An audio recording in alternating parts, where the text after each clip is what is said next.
So this is my 1997 Polaris Xpress 400, and today we're taking on its first actual ride to hopefully give it a little shakedown and see what breaks. And then if you stick around to the end of the video, I'll actually show you my new project, and it is probably the rarest ATV ever made. Well, not probably, it is, but anyway, stick around. Alright, so I have a chance to take this thing out and do some tuning on it. But before we do that, we need to clearance our plastics here because they are melting onto our pipe. And I really don't want melted plastic on our expensive chrome coated pipe.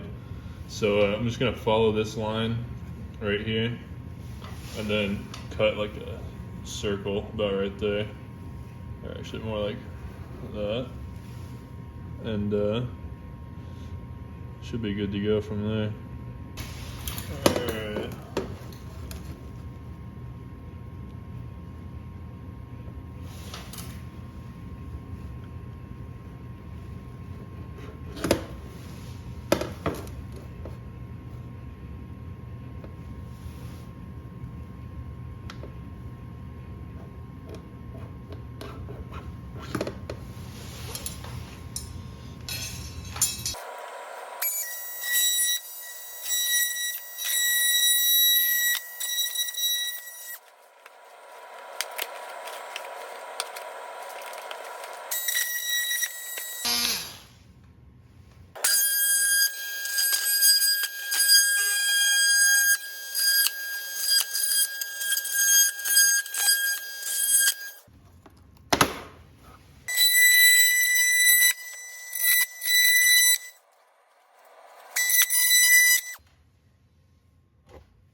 Still need something to hold the fender more up this way. It's quite a bit of movement. I'm not quite comfortable with that, but I guess here's the zoomed out view. It really doesn't look that crazy. But anyways, I guess that's really all I need to do to get this thing running. Now I gotta wash off all those plastic shavings, but that's pretty much it.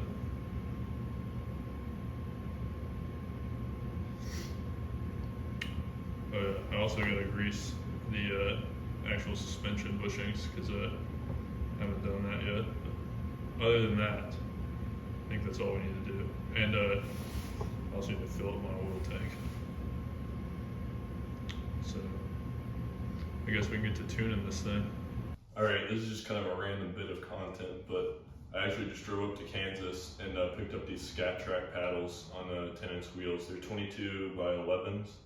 On a 10-inch wheel. So I was curious what the weight difference was between our trail tires, these Kenda Dune Runners with 8-inch wheels.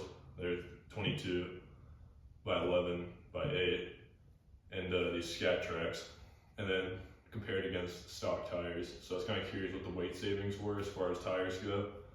So I'll show that up on the screen right now. Anyways, I just thought that was kind of cool. So.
This doesn't exactly make for super exciting content because I drove down here and I immediately threw my chain off.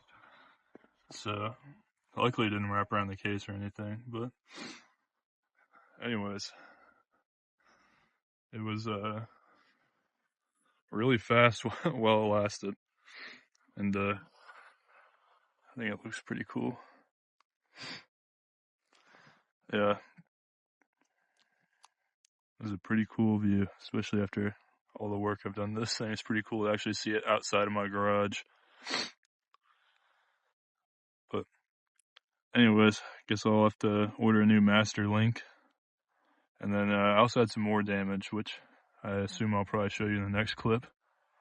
So it's a good shakedown run. I didn't have any catastrophic failures, which is always a good thing. But yeah, it looks tiny from right here. Yeah, I was mid-donut whenever my chain popped off. So I guess better then than at high speeds. But anyways, I guess I'll catch back up with you guys in my garage.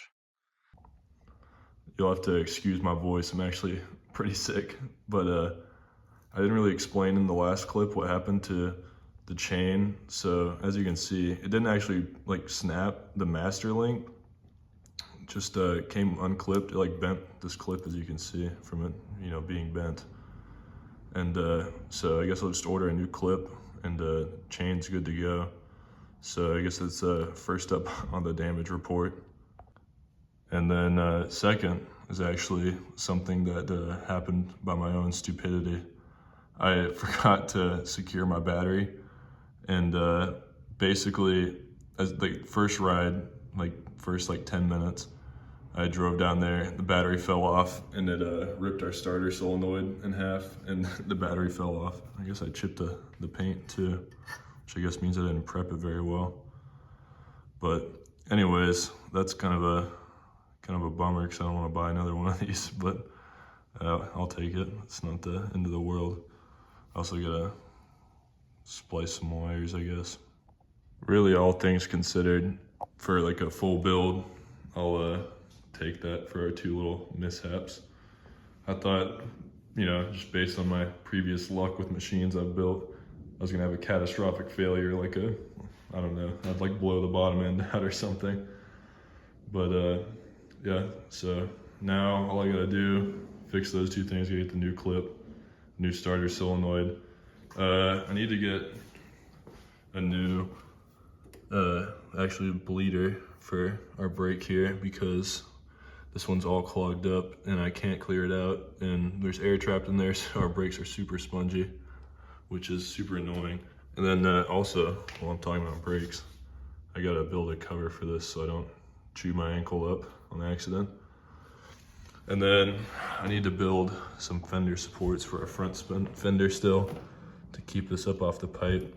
And then I need to repair this plastic right here where it's cracked, so I can actually follow this body line up so it doesn't look quite so awkward on the cut there.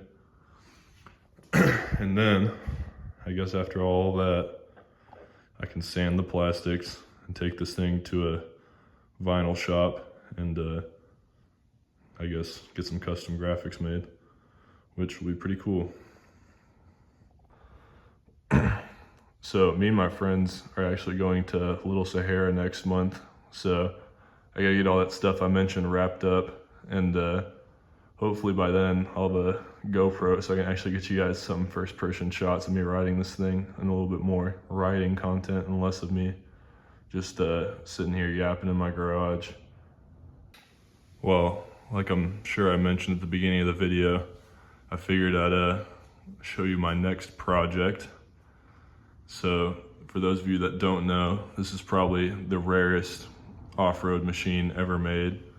It's a 1985 Polaris Scrambler 250, two-stroke, obviously. And it is super cool. It's I don't know, it's kind of a utility three-wheeler, if you will, kind of more comparable to a Big Red.